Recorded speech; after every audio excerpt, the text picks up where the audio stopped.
Boa noite, meus irmãos, minhas irmãs. Boa noite para você que está em casa, aí agora, nos acompanhando este culto. Nosso desejo é que você estivesse aqui, não é? Que a gente pudesse estar juntos presencialmente, mas como nós sabemos que a situação nos obriga, e Deus não está limitado a nenhum lugar, um dos seus atributos é a onipresença, então também com alegria no coração nós iniciamos esse culto, sabendo que Deus está aqui, sabendo que Ele está ministrando nas nossas vidas e que Ele tem algo muito especial para falar com a gente nesta noite. Eu quero pedir muita sua atenção, agora estamos começando o culto, né? Se existe alguma coisa perto de você que rouba sua atenção, se há alguma possibilidade no caminho deste culto, você se perder, não prestar atenção na mensagem, aproveita agora e tira isso aí do seu caminho, tire isso aí da sua presença, para que você se concentre. Deus tem algo especial para falar com a gente nessa noite, através da sua palavra, não é? Então, aproveite esse tempo. E também, compartilhe aí com os seus amigos de Facebook, de rede social. A gente compartilha tantas coisas, né? Compartilhe também a mensagem de Deus, essa palavra que tem o poder de trazer vida a você e a todos que ouvirem, né? E também pode colocar o seu boa noite aí, vamos interagir, não é? Se tiver algum pedido de oração, pode colocar também, que ao longo da semana nós vamos orar pelo seu pedido, tá bom? Que Jesus nos abençoe nesta hora. E para começar o nosso culto, eu quero convidar você a abrir sua Bíblia comigo, lá em Êxodo capítulo 19, nós vamos ler do versículo 3 até o versículo 6. Vai estar projetado aí, você vai poder acompanhar comigo também. E desde já eu quero mandar um abraço especial para os irmãos e irmãs que estão aí nos acompanhando, né? Para a Silvana, para a Luciana e o Adilson, para a Roseli, para o Kleber, para a Larissa, também a dona Cecília está com a gente, a Stephanie, o seu José, a Vanessa de Brito, a Ângela está com a gente, a Priscila também, e aqui na minha companhia eu tenho a nossa irmã Viviane, o irmão Marcinho, minha digníssima esposa Luciana também.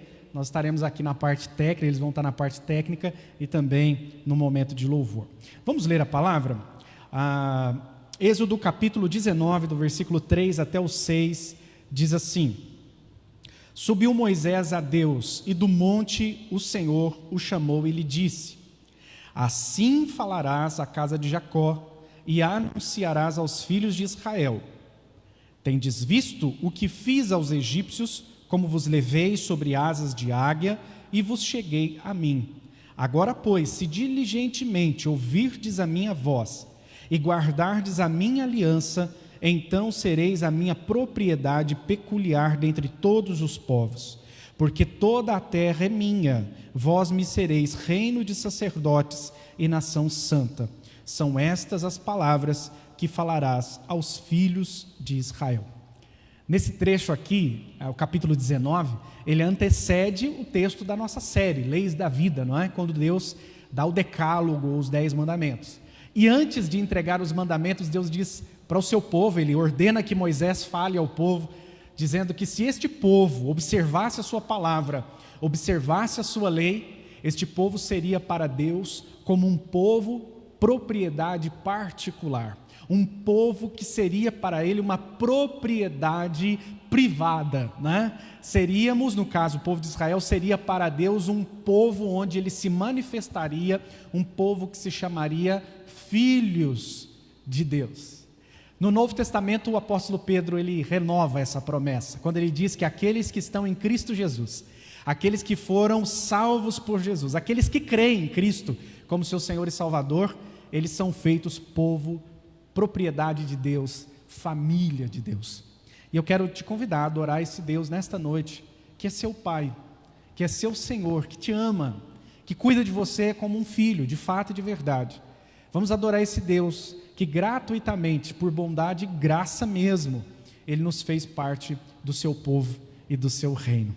Vamos orar nessa hora, como filhos de Deus, invocando o nome dEle. Vamos orar? Senhor, obrigado por esta noite. Eu quero te agradecer por estar unido aos meus irmãos e irmãs, cada um no seu lugar, na sua casa hoje, por força da circunstância, mas nós nos reunimos como filhos na casa do Pai, filhos ao redor da mesa do Pai. E estamos aqui, Senhor, para te agradecer, porque o Senhor tem sido bom com a gente, o Senhor é bom em todo o tempo. Mas também, Senhor, para invocar teu nome, te adorar e interceder, Senhor, suplicar a ti, que tenha misericórdia de nós, teu povo, nesses dias de tantas adversidades. A gente tem vivido expostos a perigos e expostos, ó Deus, a notícias ruins, mas que este tempo aqui, Senhor, na tua presença, seja um tempo de boas notícias, seja um tempo agradável, seja um tempo de louvor, seja um tempo de gratidão na tua presença. Te adoramos, Senhor, te louvamos em nome do teu Filho Jesus, o nosso Salvador, através do qual fomos feitos teus filhos. Te adoramos e bendizemos em nome de Jesus. Amém. Irmãos e irmãs, nós vamos cantar um cântico agora que se chama Acredito. E no início desse cântico diz assim, que nestes dias de desespero, de incertezas, nós professamos mais uma vez a nossa fé, de que acreditamos em Deus, acreditamos em Cristo, acreditamos no Pai, no Filho, no Espírito Santo, cremos na esperança da vida, e que você possa cantar com a gente agora esse cântico, renovando a sua esperança e a sua fé neste Deus que é o nosso Pai. Amém? Então vamos louvar Jesus.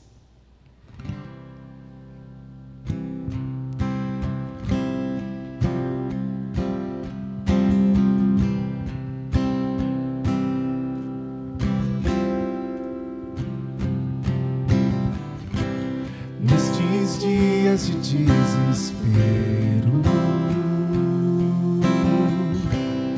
incerteza e medo há, em uma salvação eu creio em ti, creio em ti. Acredito em Jesus Cristo, acredito em Deus o Pai, acredito no Santo Espírito que nos vida nova traz. Acredito na cruz de Cristo e que a morte Ele enfim venceu. Acredito que ressurreto muito em breve voltará. Creio em ti.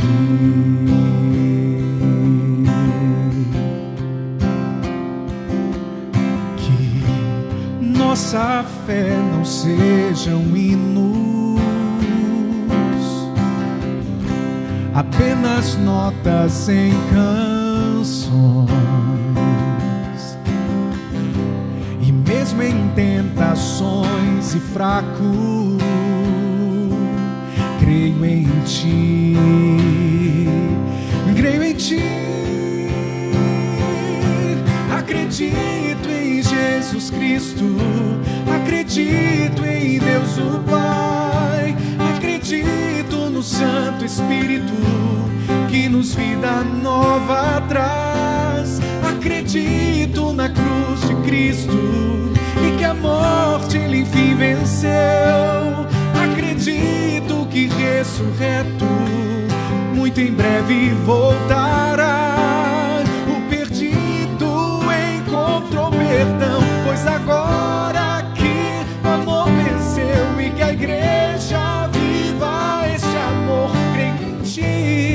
Creio em ti, e as cadeias não prevalecerão, pois o véu rasgou e veio ao chão. Seu amor não voltará em vão. Creio em ti, creio em ti. Acredito em Jesus Cristo, acredito em Deus o Pai, acredito no Santo Espírito que nos vida nova traz. Acredito na cruz de Cristo e que a morte Ele enfim venceu. Acredito que ressurreto muito em breve voltará. Creio em ti.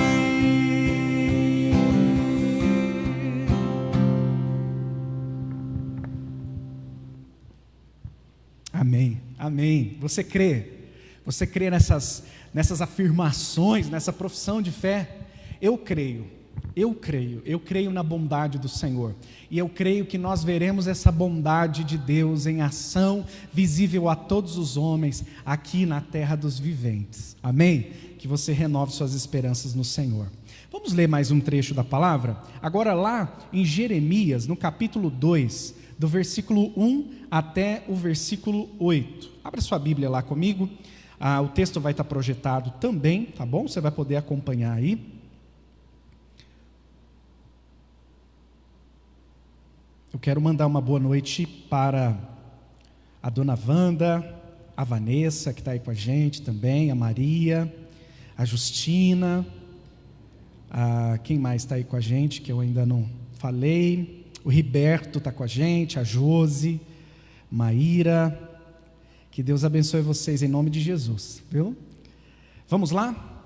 Jeremias capítulo 2, do versículo 1 até o 8, diz assim: A mim me veio a palavra do Senhor dizendo: Vai e clama aos ouvidos de Jerusalém. Assim diz o Senhor: Lembro-me de ti, da tua afeição quando eras jovem, e do teu amor quando noiva, e de como me seguias no deserto, numa terra em que não se semeia. Então Israel era consagrado ao Senhor, e era as primícias da sua colheita. Todos os que devoravam se faziam culpados. O mal vinha sobre eles, diz o Senhor. Ouvi a palavra do Senhor, ó casa de Jacó, e todas as famílias da casa de Israel. Assim diz o Senhor: Que injustiça acharam vossos pais em mim, para de mim se afastarem, indo após a nulidade dos ídolos, e se tornando nulos eles mesmos, e sem perguntarem: Onde está o Senhor, que nos fez subir da terra do Egito, que nos guiou através do deserto, por uma terra de ermos e de covas, por uma terra de sequidão e sombra de morte, por uma terra em que ninguém transitava e na qual não morava homem algum?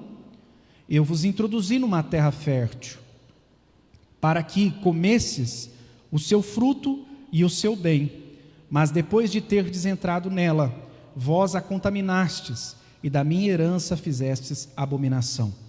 Os sacerdotes não disseram: Onde está o Senhor? E os que tratavam da lei não me conheceram. Os pastores prevaricaram contra mim. Os profetas profetizaram por Baal e andaram atrás de coisas de nenhum proveito. Essa profecia, essa palavra de Jeremias, veio para aquele povo que eu acabei de dizer agora que foi um povo que Deus fez uma aliança. Deus disse através de Moisés ao povo que aquele povo seria para ele uma propriedade particular, seria uma noiva, seria sua esposa. Mas esse povo se esqueceu de Deus e adulterou com os ídolos. Diz a Bíblia para nós, no tempo de Josias, no tempo aqui das profecias de Jeremias, que o povo de Israel descia até o vale de Rimon, e ali eles matavam suas crianças sacrificadas a Moloque. Eles fizeram coisas bárbaras, abominações perante os olhos de Deus. Aquele povo que Deus fez uma aliança e trouxe tantas promessas e cumpriu essas promessas, dando para esse povo uma terra maravilhosa. Pois bem, esse povo se esqueceu de Deus, esse povo abandonou o Senhor. E aqui agora Deus, através do profeta Jeremias, está lembrando o seu povo da aliança, está lembrando que os pastores, que os profetas, que os sacerdotes, todos abandonaram o Senhor, que o povo adulterou, traiu a Deus, e Deus nesta hora está profundamente entristecido e traz uma palavra de juízo para esse povo. Mas pastor Anderson, o que isso tem a ver com a gente? Meus irmãos e minhas irmãs, é só nós olharmos ao nosso redor.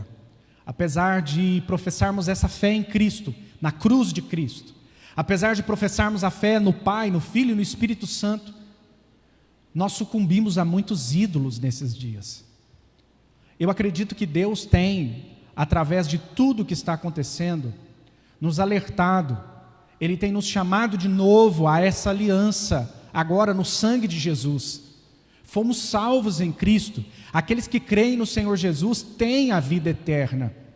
E é por isso que nós precisamos honrar ao nosso Senhor e amá-lo de todo o nosso coração. Parece que nós estamos vivendo um tempo onde a gente ora e clama ao Senhor, e a impressão que dá é que os ouvidos de Deus estão fechados para nós. E talvez esteja porque a nossa maldade e o nosso pecado esteja fazendo separação dessa comunhão com Deus. E o convite nosso agora, o meu convite para você, o convite da palavra de Deus para nós, é nós nos quebrantarmos diante de Deus e pedirmos perdão pelos nossos pecados e voltarmos a honrar essa aliança que Deus fez conosco através do seu Filho Jesus. Eu te convido a fechar seus olhos e nessa hora invocar o nome do Senhor. Mesmo aí na sua casa em silêncio, nós vamos cantar uma canção que se chama Ser Fiel. Enquanto a gente canta essa canção, converse com Deus e peça a Ele para que te ajude a honrar essa aliança que Ele fez conosco. Amém? Então vamos fechar os nossos olhos e vamos orar.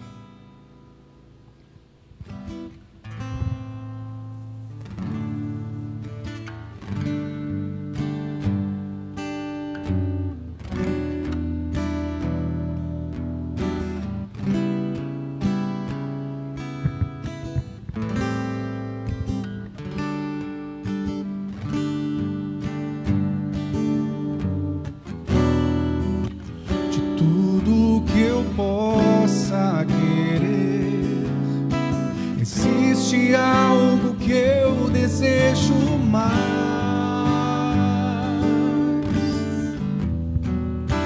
É o que arde em meu coração. Eu quero ser fiel até o fim.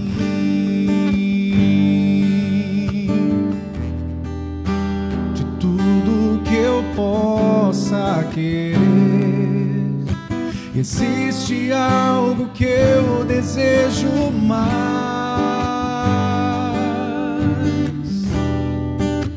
O que arde em meu coração. Eu quero ser fiel até o fim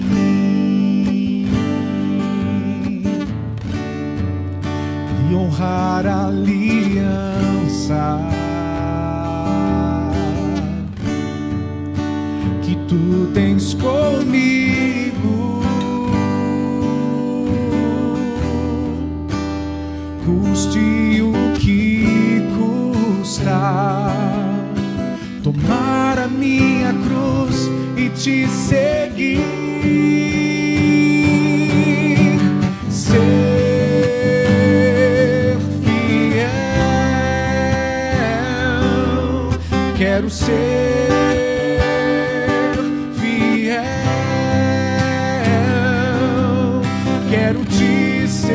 seguir até a cruz e ser fiel. Quero ser fiel. Eu vou te seguir e ser fiel até o fim.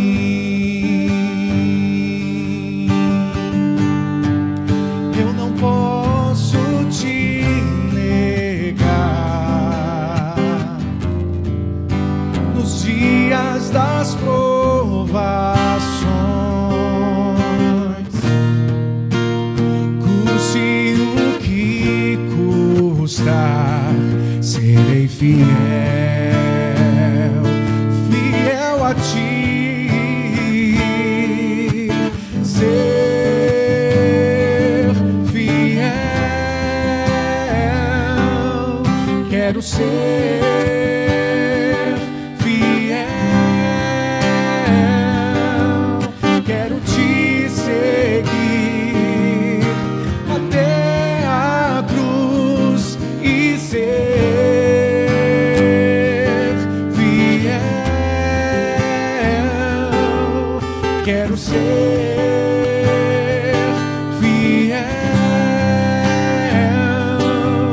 eu vou te seguir e ser fiel até o fim.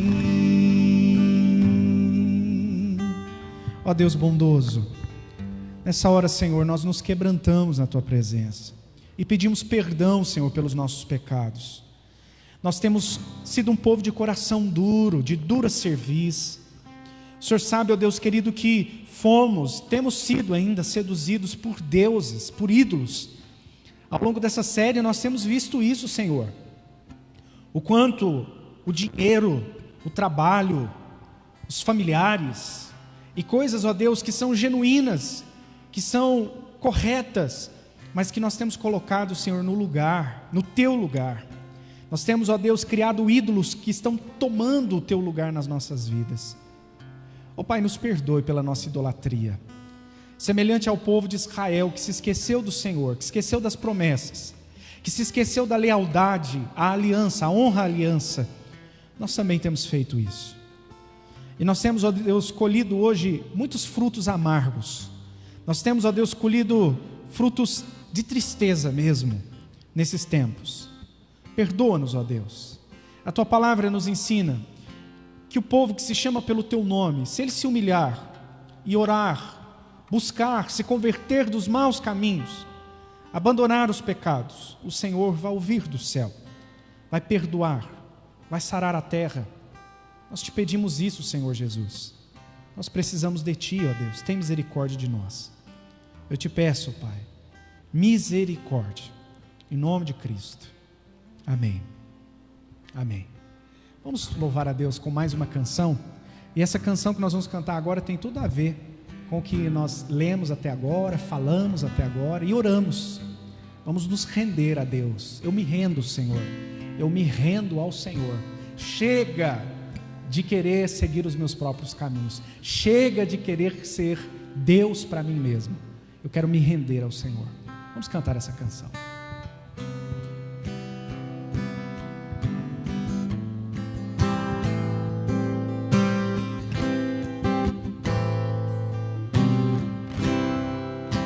A Ti eu vou clamar,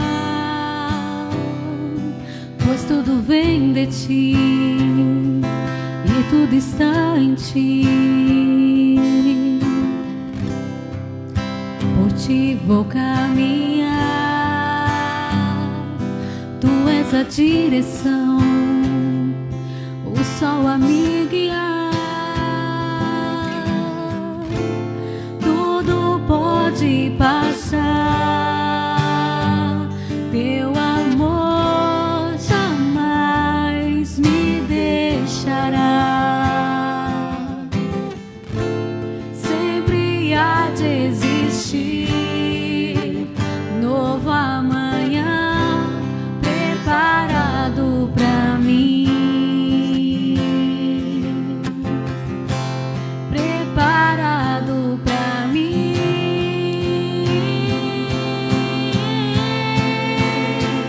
Eu me rendo aos Teus pés, és tudo que eu preciso pra viver. Eu me lanço aos Teus braços, onde encontro meu refúgio. Eu me rendo aos Teus pés, és tudo que eu preciso pra viver. Eu me lanço aos Teus braços, onde encontro meu refúgio, Jesus.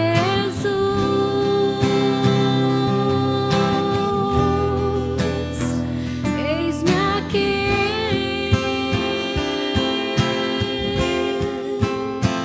Jesus.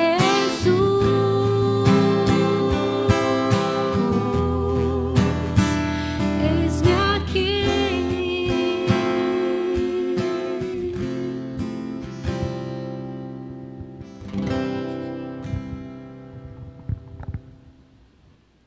Amém, amém. Que o Senhor ouça a nossa voz. A palavra diz que Ele ouve. Em nome de Jesus, Ele nos ouve e tem misericórdia de nós, né? Vamos para a nossa meditação dessa noite. Eu vou convidar você a abrir sua Bíblia comigo, lá em Êxodo, capítulo 20, versículo 14. Êxodo 20, capítulo 20, versículo 14.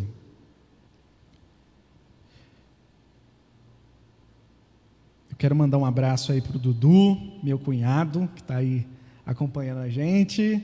Certamente está também a Rutinha, minha sogra, o Gino. Um abraço para todos aí, em Rio Paranaíba. Quem mais está com a gente que eu ainda não falei aqui? O nosso irmão presbítero Marco, a nossa irmã Jane está aí também. Deus abençoe, em nome de Jesus. Vamos abrir a Bíblia, Êxodo capítulo 20, versículo de número 14. Olha, assim como domingo passado, que versículo mais curtinho, né? Apenas 2 palavras. Vamos lá? Junto comigo aí? Está projetado, está fácil de ver, né? Vamos lá? 1, 2, 3 e... Não adulterarás. De novo? Não adulterarás.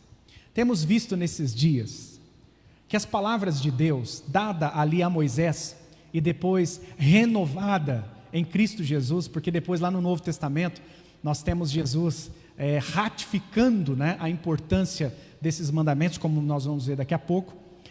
São mandamentos não para peso, não para constranger o povo, nem para fazer com que o povo comprasse por merecimento a bondade de Deus. Mas na verdade essas leis vêm como uma ação de graça de Deus, como fruto do amor e do cuidado de Deus pela vida do seu povo no passado e também em favor das nossas vidas. Nós recebemos a palavra de Deus não para sermos livres, mas porque Ele já nos libertou. Nós seguimos a palavra de Deus não para sermos salvos, mas porque Ele já nos salvou em Cristo Jesus. Como Ele mesmo diz no versículo número 2 do capítulo 20, Ele diz: Eu sou o Senhor teu Deus, que te tirei da terra do Egito. Ele é o Senhor nosso Deus, que nos livrou da escravidão do pecado, não é? E por que Ele então dá essas leis para que a gente as siga? Para que tudo nos vá bem. Deus dá a lei para o povo de Israel para que tudo pudesse ir bem com o povo de Israel, para que eles vivessem uma vida abundante, uma vida que valesse a pena ser vivida, uma vida em que o nome de Deus fosse santificado no meio das nações, através das boas obras do povo de Israel, e também para que aquele povo nunca mais voltasse à escravidão. A escravidão de uma fé pagã em ídolos, uma escravidão de uma vida violenta, de uma vida cheia de medo, de famílias destruídas. Não, mas para que eles vivessem uma vida plena. Assim como a lei de Deus tem sua função para hoje. Os mandamentos de Deus têm a função de nos dar uma vida boa, para sermos bem-aventurados. A palavra de Deus, ela não vem para cercear a nossa liberdade, mas ela vem para nos instruir e nos livrar de atitudes ruins que trarão, sem dúvida nenhuma, consequências ruins para nós. Por isso nós chamamos essas leis de leis da vida, né? São leis para uma vida abundante. E o mandamento de hoje é o 7º mandamento: não adulterarás. É um grande desafio falar desse mandamento, porque a nossa cultura, ela é extremamente sensualizada, e a ideia de sexo presente na nossa cultura é uma ideia profundamente influenciada por novelas, por filmes, por séries, que tratam o sexo não com a ótica de Deus, mas a partir da ideia de um entretenimento. Que assim como você se diverte assistindo um filme, que assim como você se diverte jogando um jogo, assim como você se diverte praticando esporte, assim como você se diverte passeando, você também se diverte fazendo sexo. E em qualquer lugar, com qualquer pessoa, ou seja, virou fonte de entretenimento. Não é isso que a Bíblia diz para nós, pelo contrário. A Bíblia vai dizer que Deus criou o sexo como uma proposta profunda, segura e satisfatória, porque nós vamos ver daqui para frente que apesar do sexo se transformar na nossa cultura uma fonte de entretenimento, ele não é satisfatório. Pelo contrário, é uma baita de uma propaganda enganosa. Isso tem muita importância para nós, discípulos de Jesus. Tamanha que o próprio Cristo trata este assunto lá em Mateus capítulo 5, do versículo 27 até o 30. Assim como Jesus fala do não matarás, ele também fala do não adulterarás. E nós vamos ver que Jesus, nesse assunto, ele chega a ser até mais rigoroso do que o entendimento judaico até aquele momento. Olha o que diz o texto. Ouvistes que foi dito, não adulterarás. Eu, porém, vos digo, qualquer que olhar para uma mulher com intenção impura no coração, já adulterou com ela. Se o teu olho direito te faz tropeçar, arranca-o e lança-o de ti, pois te convém que se perca um dos teus membros e não seja todo o teu corpo lançado no inferno. E se a tua mão direita te faz tropeçar, corta e lança-a de ti, pois te convém que se perca um dos teus membros e não vá todo o teu corpo para o inferno. Olha que coisa, eu fiz algumas marcações aqui no texto, nesse momento que Jesus diz, presta atenção, ele vai dizer assim, ouvistes que foi dito, lá nos antigos, não é? Não adulterarás. Jesus diz assim, eu porém vos digo, parece que Jesus vai falar uma coisa diferente do que já tinha sido dito antes, né? Que diferença é essa? O judeu entendia que adultério era somente manter relações sexuais com a mulher do próximo. Então era uma visão bem restrita do que seria adultério. Mas Jesus, ele é abrangente ao extremo, porque ele diz assim, eu porém vos digo, qualquer que olhar para uma mulher com intenção, agora ele já vai para o pensamento, para as intenções do coração, quem olhar com uma intenção impura, no coração já adulterou com ela. Ou seja, no coração o adultério já aconteceu, por causa do olhar intencionalmente impuro. Ou seja, Jesus aqui neste caso, ele trata de onde começa o pecado. É muito interessante que ele já vai cortar o mal na raiz. Ao invés da coisa ir para as vias de fato, Jesus já diz, cuidado com a intenção, porque ela já conta, né? E ele diz mais, junto com esse versículo então, ele já diz assim, se o teu olho direito te faz tropeçar, olha lá, eu marquei também, arranca-o e lança-o de ti. Ele fala a mesma coisa no versículo 30, com a mão, quando ele diz, se a tua mão direita te faz tropeçar, corte-a e lança-a de ti, porque é melhor entrar sem olho, e é melhor entrar sem mão na presença de Deus, do que todo o teu corpo ir para o inferno. A interpretação que geralmente a gente faz desse texto é bem essa, assim, cuidado com a sua sexualidade, porque se você não se cuidar, você vai ser jogado no inferno. Mas, calma lá, segura um pouquinho. A palavra inferno aqui que Jesus usa, essa palavra, ela é a palavra Geena. E aqui o que Jesus está fazendo é o seguinte, ele está fazendo referência a um lugar que eu já citei no culto hoje. Você lembra que eu comentei com vocês lá que a profecia de Jeremias, ela vem para chamar a atenção do povo de Israel, porque o povo de Israel desceu até o vale de Rimon, e ali naquele vale eles se prostituíam com outros deuses, eles adulteravam contra Deus, porque eles sacrificavam seus filhos a Moloque.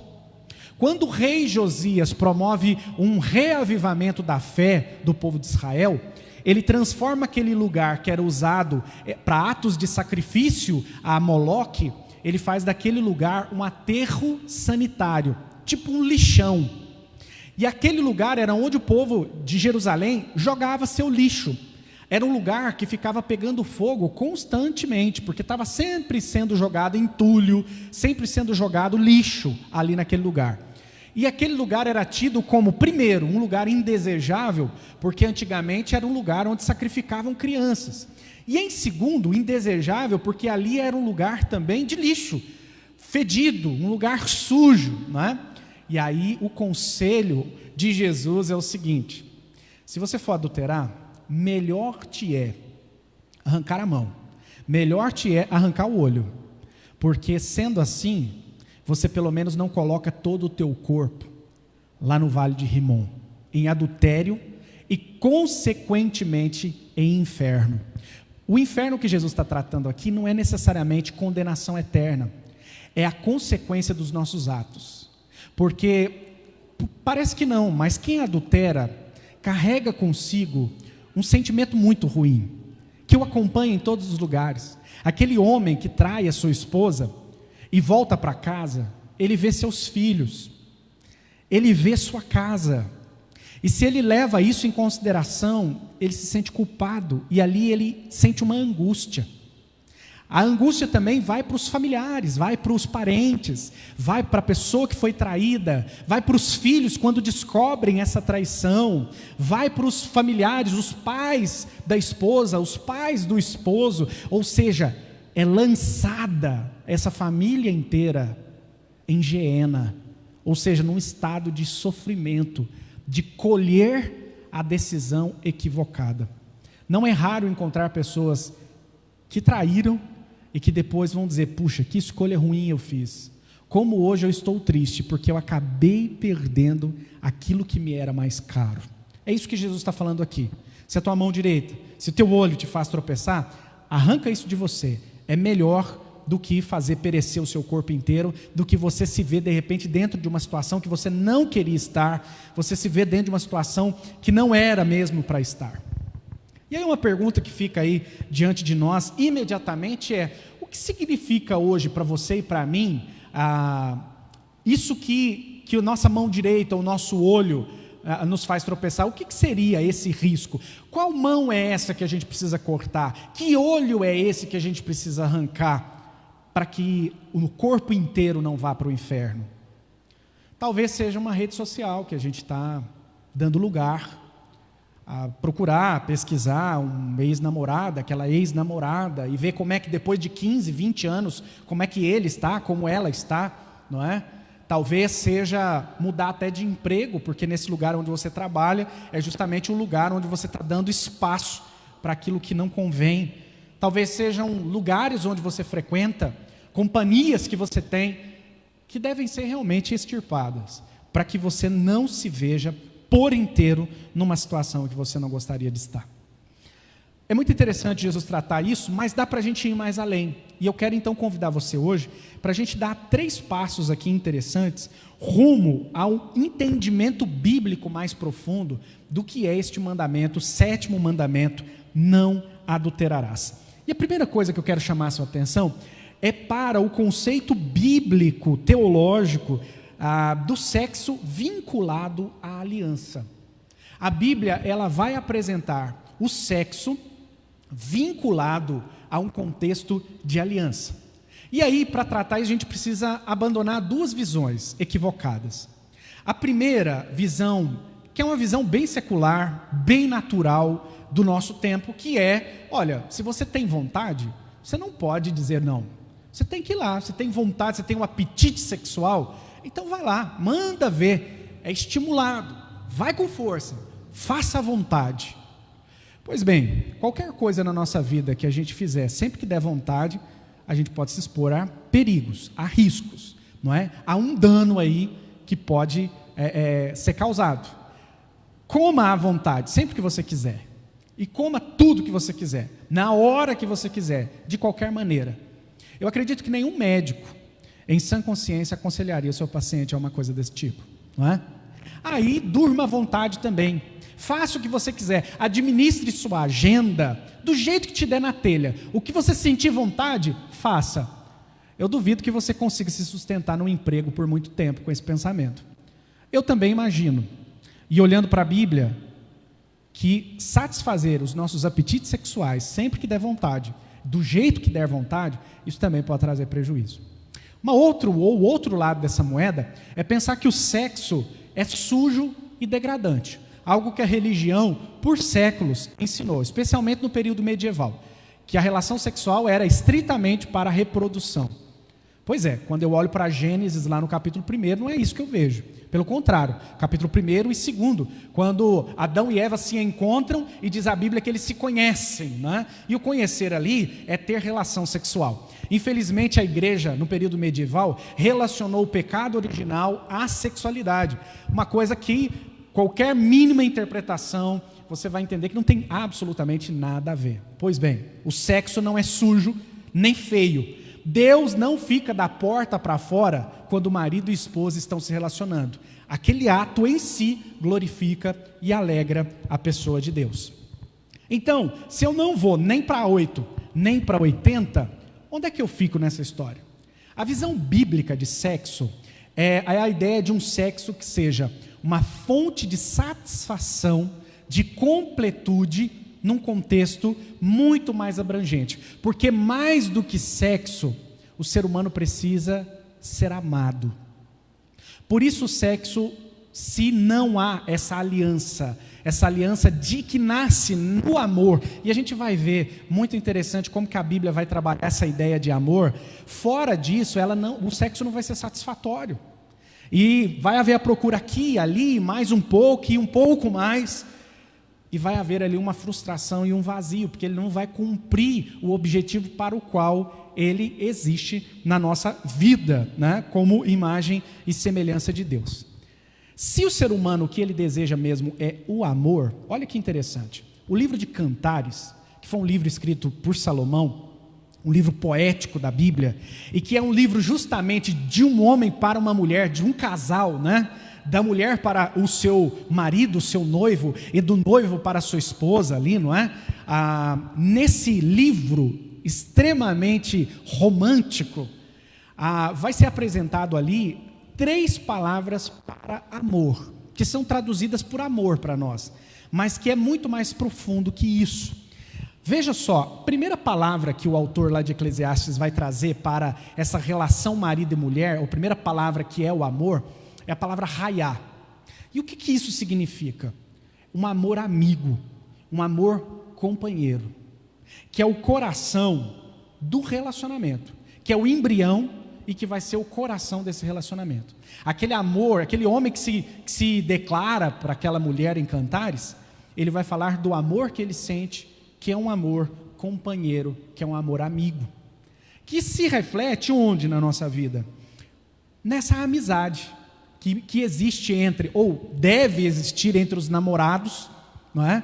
Que é aquela amizade que dá o start para tudo, é aquele prazer em conversar, é aquele prazer em falar da vida, é aquele prazer em conectar as ideias, que na verdade é o que vai ser feito pelo resto da vida, e é o que mais vai ser feito pelo resto da vida, que é esse amor amigo, esse amor companheiro.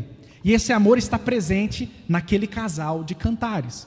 O segundo amor que vai aparecer é o amor ahavá, que é a ideia de um amor-afeto, que é um desejo de estar junto, que vai dar origem à base do compromisso.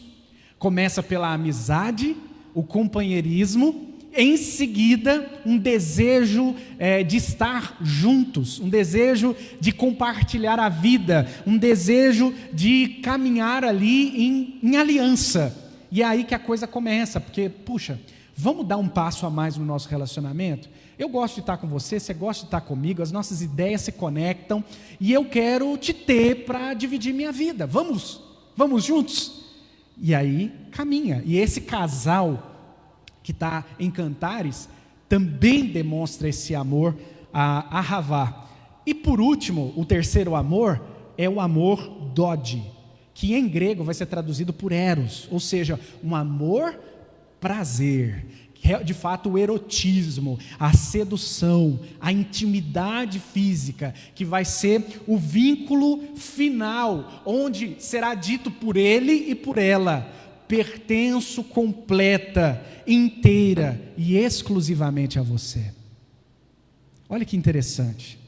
Aí nós vamos ter a construção e a manutenção desse relacionamento no sexo, porque aí o sexo vem coroar, o sexo vem dar manutenção, o sexo vem a unir, ele vai ser a cereja do bolo daquilo que já tem sido construído e daquilo que é bonito.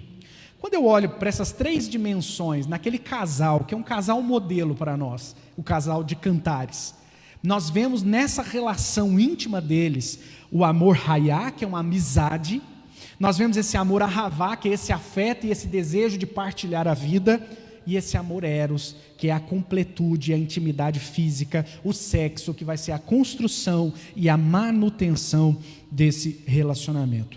Diante dessas dimensões relacionais e espirituais da relação, como é que eu vou olhar para o sexo como fonte de entretenimento? Percebe? Você pode pensar o que você quiser, beleza. Mas, se a gente for olhar o que a Bíblia, a teologia trabalha acerca da sexualidade, do sexo em si, até da mecânica sexual, ela jamais vem isolada do raiá, do ahavá, não é? E por fim do eros. Como então conceber o sexo como apenas um entretenimento, se ele vem acompanhado de tudo isso? O dode sem o raiá, não é? O eros sem a amizade, sem o companheirismo, sem o afeto, vai ser uma frustração, vai ser um profundo vazio. E eu posso dizer para vocês, como pastor, e das experiências que a gente acumula, de quantas feridas vêm de uma relação mal estruturada, mal começada, onde faltou justamente o raiá, onde faltou o ahavá, e que só tinha o eros, só isso. E só isso não segura, só isso não sustenta. Faltou o dever de casa antes, não é?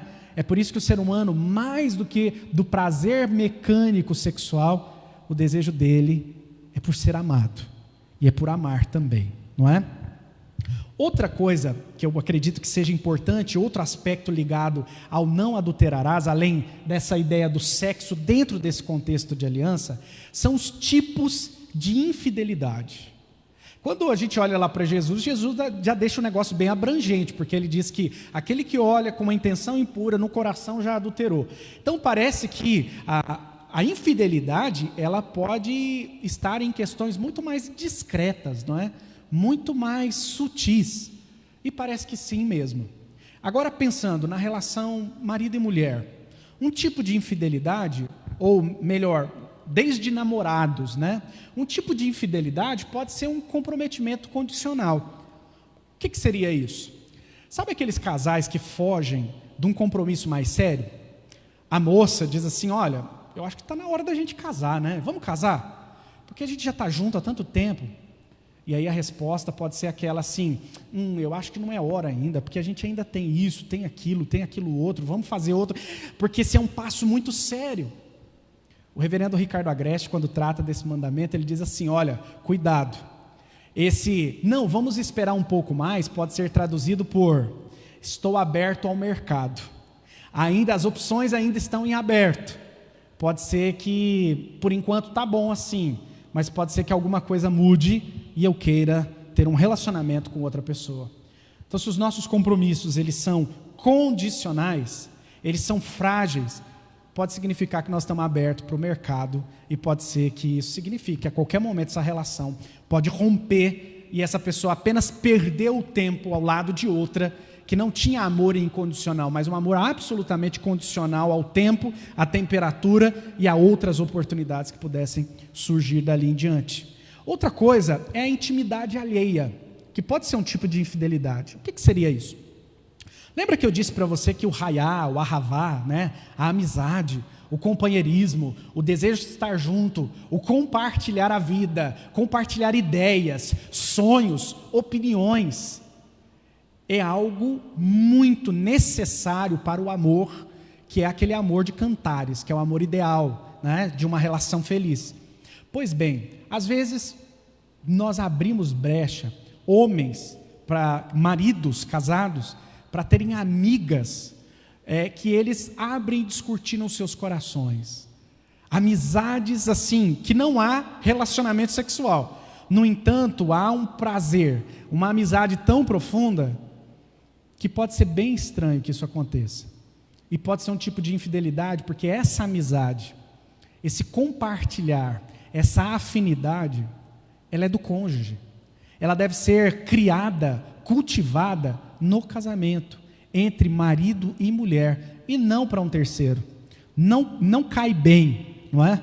A mulher casada tem um grande amigo, e para esse amigo ela abre o coração, mas para o seu marido não. Estranho isso, né? Parece que depõe contra o próprio propósito de estar casado, né? Outra coisa são mentiras e omissões. Por mais que possam parecer sutis, pequenas, isso abre precedente para coisas maiores. Ainda que a gente diga assim, mas eu não falei porque eu estava com medo de você brigar comigo, eu preferi não falar. Pois bem, isso aí é abrir espaço para que a cada dia a gente esconda mais e mais coisas e a gente distancie um do outro. E aí nós estamos traindo a nossa aliança, ou pelo menos a proposta dela, não é? Outra coisa seria uma aliança contra o parceiro. Onde entra isso, né? Isso é um tipo de infidelidade, uma aliança contra o companheiro ou contra a companheira.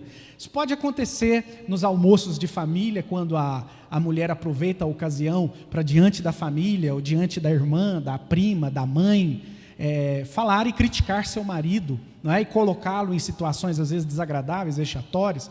E nos churrascos dos amigos a gente também aproveita para acabar com o nosso cônjuge, né? E criar inclusive alianças de ações contra o outro, ao invés de preservar a honra dele ou dela. Outra possibilidade de tipo de infidelidade seria a nossa ausência e a nossa frieza, ao invés de ter atenção para as necessidades emocionais do nosso cônjuge. Mesmo às vezes estando casado, a gente não supre a necessidade do outro, às vezes dando aquela atenção. Digamos, a esposa está passando uma situação muito difícil de saúde, com a família dela, e o marido está completamente alheio àquilo, está vivendo a vida dele, e não dá aquela atenção, não pergunta, e aí, foi ao médico, né? E aí, como é que você está? Está passando bem? O que o médico disse? Às vezes é a completa indiferença, ao invés de estar atento ou atenta às necessidades. Pode passar, às vezes passa, não é? Alguma coisa. Mas se a gente é alertado, se há um aviso, olha, melhore, seja mais atento, seja mais presente, e obstinadamente a gente se nega a ouvir e a estar atento ao outro, porque essa é a proposta de estar casado, então a gente está agindo contra a aliança que nós contraímos. Outra possibilidade é a perda do interesse sexual, uma vez que há possibilidades de descobrir o porquê da perda desse interesse. O que eu posso fazer para melhorar a minha relação? O que eu posso fazer para me doar ao outro? Como o apóstolo Paulo lá em Coríntios, justamente ele vai dizer para a mulher entender que o corpo dela pertence ao marido e ao marido que o corpo dele pertence a ela, e ambos então se satisfazem mutuamente. Se há uma perda do interesse um pelo outro, onde isso se perdeu? O que pode ser feito? Se não é feito, pode ser um tipo de traição àquele juramento pré-estabelecido de completar e de satisfazer uns aos outros. Mas, um tipo de infidelidade, desrespeito. Se não há respeito, se há agressão, se há brutalidade, se há falta de gentileza, se há falta de consideração para com a pessoa, para com o outro, isso também é um tipo de traição. Se nessa relação o que se estabelece é o egoísmo de decisões monocráticas, sejam elas financeiras, seja do dia a dia da família, sabe aquele marido que decide tudo sozinho, sabe aquela esposa que também decide tudo sozinha e que não participa um ao outro, isso também depõe contra a proposta para o casamento. Outra forma, outro tipo que a gente pode enumerar aqui, a quebra dos acordos. Quando o marido, a esposa, eles se comprometem, porque estão vivendo um período financeiro difícil, e eles se comprometem em agora poupar, não gastar, não é? Economizar para poder juntos resolverem um problema, pagar contas, ou mesmo realizar algum sonho financeiro da família, e aí isso é tratado um com o outro, mas ali na frente os acordos não são respeitados.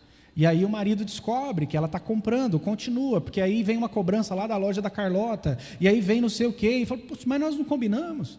Nós não combinamos com o filho e com a filha que não íamos mais deixar eles fazerem isso ou aquilo, ou quando eles fizessem assim, assim, assado, nós procederíamos dessa maneira, mas aí vem o pai ou a mãe e desautoriza o outro, permitindo o que foi acordado de não permitir.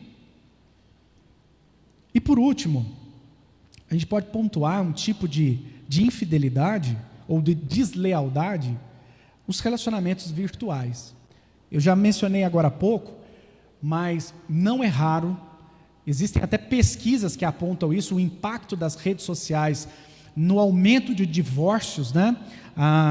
De tempos depois, sejam 10, 15, 20 anos, o homem ou a mulher fica curioso para saber, e aquela ex-namorada daquele tempo, da minha adolescência, o que ela está fazendo da vida, né? Onde ela está, como é que está a vida dela?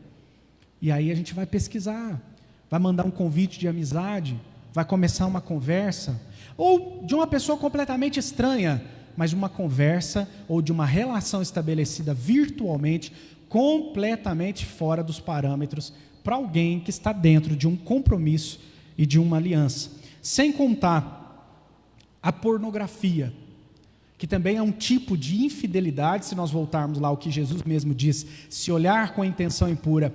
A pornografia, isso é muito discutido, não só no âmbito religioso não, mas o quanto ela degrada o ideal ou o conceito da sexualidade.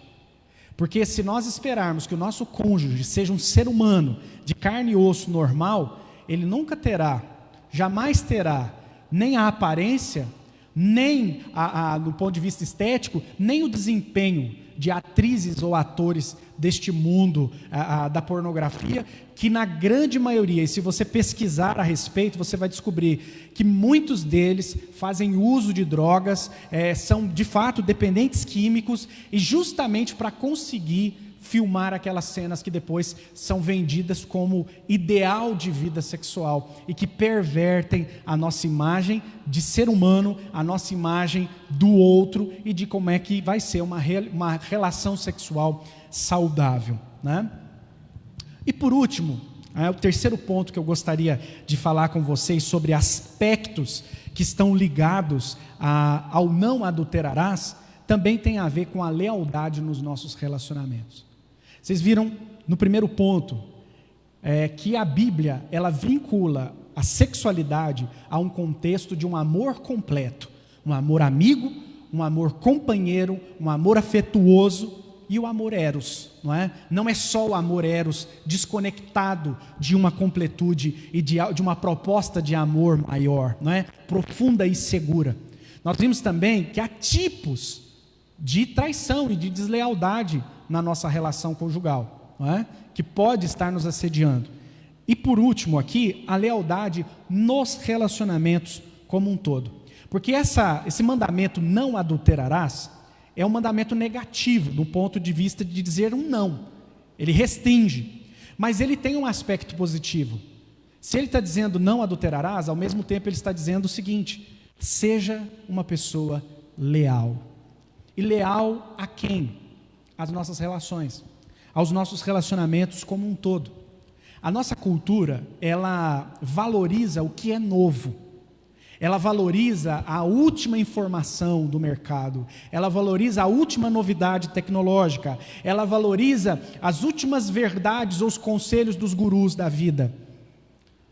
E quanto mais a gente entende que a completude ou a felicidade está no novo, e no novo, novo, a gente pode tender a desprezar aquilo que é a aliança antiga ou estabelecida há mais tempo na nossa vida. Nós corremos o risco de, nessa busca por novas relações, por novas experiências, nós podemos deixar para trás aqueles que em algum momento formaram aliança, seja de amizade ou qualquer outra coisa do tipo, que foram importantes para nós, mas agora se tornou desinteressante a partir daquilo que eu descobri de novo. E a gente pode cair, infelizmente, nesse erro, ou nessa deslealdade, com relação aos nossos parentes e amigos. A gente pode fazer isso com os nossos pais, por exemplo, porque agora tão afeitos ao nosso novo relacionamento, à nossa nova vida casado, ou à nossa nova vida profissional, a gente se esquece que deixou pai e mãe em casa, né? A gente se esquece que nós temos familiares. A gente pode ser tomado pela rotina, pelo dia a dia, e aí a gente quebra inclusive um outro mandamento aí, que é não honrar o pai e a mãe, né? A gente pode deixar para trás bons amigos também que contribuíram com a nossa vida, mas talvez agora por algum motivo eles não podem mais contribuir. Eles foram úteis, atenciosos, eles compartilharam com a gente, eles doaram de si para nós, mas agora que eles precisam de nós para eles, a gente pode às vezes não ver nem prezar, nem cuidar, nem dar a atenção devida. Nós podemos deixar para trás parceiros profissionais, sabe? Aqueles parceiros que te ajudaram, aqueles mentores profissionais, aquela pessoa que te ajudou quando você chegou na empresa, sabe? Aquela pessoa que te deu boas instruções e bons conselhos, aquela pessoa que investiu em você, que foi um bom líder para você. Mas aí a gente as abandona. Ou pior, na hora do almoço a gente se junta com outros colegas de trabalho para falar mal dessa pessoa. Por quê? Porque em algum momento ela não fez aquilo que a gente queria, ela não passou a mão na nossa cabeça naquilo que a gente gostaria, ela frustrou uma expectativa que a gente tinha, e tudo que ela fez antes simplesmente não importa. Isso é deslealdade, não é? E a deslealdade ela pode acontecer também na nossa comunidade cristã. Quando a gente se esquece dos nossos irmãos, quando a gente é tão ajudado, tão assistido, tão amado, não é? E depois não ama, não retribui. Quando a gente é perdoado, amparado, aconselhado, mas a gente não é misericordioso o suficiente para com o outro, não é? Quando o nosso pastor, o nosso líder da igreja, também, que nos acompanhou, nos casou, batizou nossos filhos e tudo mais, mas em algum momento ele não supriu uma determinada demanda, ou eu descobri uma igreja melhor, porque tem estacionamento, porque a classe para as crianças, para ficar com os meus filhos é melhor, porque lá tem um desconto no dízimo, é só 50%, né? Então eu também troco, eu abro mão, e vou para algo novo, que eu acho mais interessante agora. E não importa o que essas pessoas tenham feito por mim, nem amparado, nem investido na minha vida, não é mais necessário nem interessante. Isso são deslealdades nas nossas relações como um todo. E o não adulterarás é quebrar nossas alianças, é desprezá-las, não é? Lealdade enquanto a gente precisa, só. E lealdade só quando tudo é do jeito que a gente gosta, também. Agora, quando eu olho para esses 3 pontos, a sexualidade dentro de uma aliança, quando eu olho para a sexualidade, também os tipos de infidelidade que a gente viu agora, e quando eu olho para a deslealdade com relação às nossas amizades e familiares, não tem como eu não me lembrar de uma cena do Novo Testamento. Uma mulher foi pega em adultério, justamente quebrando o 7º mandamento. Tem muitos detalhes nessa cena que a gente poderia explorar, mas o que é muito interessante é que estavam todos prontos a apedrejá-la, porque ela foi flagrada em adultério. Ok. E eles trazem essa mulher para Jesus. E aí, Jesus, o que você vai fazer com a adúltera? Obviamente ali era uma pegadinha, porque se Jesus concordasse com o apedrejamento, ali ele tinha um problema com a lei romana. Se Jesus concordasse ou discordasse e retirasse a lei de Moisés, ele teria um problema com o Sinédrio. Então ali era uma pegadinha, qualquer resposta que Jesus desse era o que eles esperavam para complicar a vida de Jesus de alguma maneira. A resposta de Cristo não poderia ser melhor. E depois de analisar esses aspectos aqui com vocês, eu chego à mesma conclusão que aqueles homens chegaram diante de Jesus.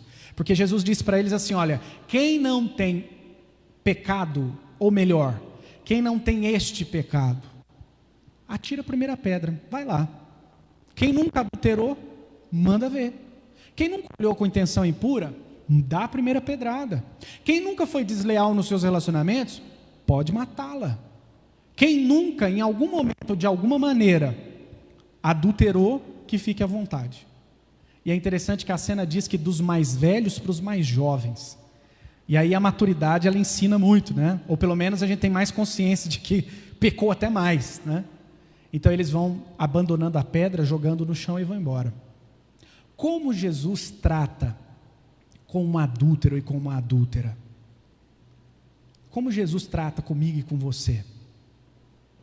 Que caímos aqui de alguma maneira. Seja literalmente traindo o nosso cônjuge, seja talvez mantendo agora, talvez esteja agora mantendo uma relação virtual. Talvez você tenha um amante, um flerte. Talvez você esteja numa relação onde o sexo é só o eros, mas não tem raiá e nem ahavá. Talvez você esteja sendo desleal aí com as pessoas que mais te ajudaram, que mais te estenderam a mão, que foram importantes na sua caminhada. Como Jesus te trata e me trata agora? Diz o texto bíblico que ele diz assim para aquela mulher: eu também não a condeno. Eu não te condeno. Cadê os seus acusadores? Foram embora. Eu também não te condeno. Agora vá e abandone a sua vida de pecado. Agora vá e abandone a sua vida de pecado. Parece que isso tem tudo a ver com o que ele falou lá no capítulo 5 de Mateus, né? Se teu olho te faz tropeçar, arranca ele. Se tua mão te faz tropeçar, arranca ela. Porque é melhor você tirar isso logo, do que se ver dentro de uma situação infernal, que vai tirar a sua paz, a sua alegria e das pessoas que são mais caras e mais importantes na sua vida. Dessa maneira, para a gente concluir, a primeira coisa que eu gostaria que você pensasse sobre sexo e aliança é se a sua visão e a sua prática de sexualidade corresponde à visão de Deus ou à proposta de Deus para a sexualidade. Sobre os tipos de infidelidade, a pergunta que fica é: a sua postura para com o seu parceiro, a sua parceira, tem refletido fidelidade em todas as áreas? Ou no que a gente pode ser mais leal e mais fiel ao nosso companheiro ou companheira? E nos nossos relacionamentos, diante das frustrações ou oportunidades, você tem considerado a lealdade como uma virtude ou não? Ou lealdade é só mais uma palavra? Que a gente possa pensar nisso, que a gente possa guardar essas palavras no coração, para que a gente não entre em angústia infernal. Não vale a pena, não é? O conselho de Jesus: não adultere. Isso não é para que Deus te ame mais, para que Ele goste mais de você, não. Isso não é para que você seja livre ou para que você seja salvo. Nós estamos estudando desde o início. Essa palavra aqui não é para que a pessoa seja liberta ou salva, é para quem já é livre, e é para quem já é de Deus, já é salvo. A gente não vai comprar favor de Deus com isso, não. Mas a gente vai manter a nossa liberdade, a gente vai bem, né? Te dou essas palavras para que tudo te vá bem. É isso que Deus disse, não é? Então, vamos preservar essa liberdade, essa alegria, essa vida abundante que Deus oferece para nós. E ela pode ser muito bem vivida numa relação de amor, de cumplicidade, de amizade e de uma sexualidade plena, profunda, satisfatória e segura. Amém? Que Deus te abençoe, em nome de Jesus, e que a gente caminhe aí mais e mais, aprendendo sobre essas leis da vida, como é o tema aí da nossa série. Vamos orar? Você pode fechar seus olhos? Vamos falar com Deus sobre isso? Senhor, eu quero nesta hora pedir que o Senhor tenha misericórdia de nós, porque eu acredito que desde o primeiro mandamento até esse 7º mandamento, Senhor, nós não escapamos de quebrar nenhum. O problema nosso não é que a gente caiu em um dos 10, portanto é culpado dos 10. É pior que isso. A gente cai nos 10, Senhor. E hoje meu pedido é que o Senhor nos ajude, que o Senhor nos dê visão, sabedoria, e se necessário for, ó Pai, na vida de cada um de nós, nos dá a coragem e o poder, a força de arrancar esse olho que está fazendo a gente tropeçar, de arrancar essa mão que está, ó Deus, nos colocando numa situação de deslealdade, de infidelidade, de traição com aqueles que nos são mais caros. Eu peço isso, Senhor, em nome de Jesus, que o Senhor nos ajude. E, ó Pai, nessa hora abençoe meus irmãos e irmãs que me assistem. Que a graça de Jesus alcance a cada vida, Senhor. Que o Teu amor, o amor do Deus Pai, e que o consolo do Espírito Santo, nesses dias tão difíceis, se faça presente. Compadece, ó Deus, das pessoas enfermas. Compadece, Senhor, das pessoas enlutadas. Compadece, Senhor, daqueles que passam dificuldades financeiras diversas. Tem misericórdia de nós. Em nome de Jesus. Amém. Amém. Que Deus te abençoe. Abençoe sua semana. Aproveito só para dar recados aqui breves. Quarta-feira nós vamos ter oração. Não perca. Quarta-feira passada foi muito legal. Agora, quarta que vem, nós vamos ter também o nosso momento breve de oração. Coisa rápida também aqui pela página da igreja. Os atendimentos pastorais continuam, tá bom? Podem me procurar, se você precisar conversar, a gente agenda o atendimento, ok? E também estou na parte da manhã de terça a sábado aqui na igreja. E eu aproveito para lembrar você, irmão e irmã, que é membro da igreja, que é contribuinte, que faz parte também, que financeiramente que nos ajuda, não deixe de fazê-lo dentro das suas possibilidades nesses dias, porque assim como todo segmento, a igreja também tem seus desafios nesse período de pandemia, tá bom? Que Jesus te abençoe, tenha uma ótima semana e vamos seguir firmes aí na caminhada de Jesus. Deus abençoe.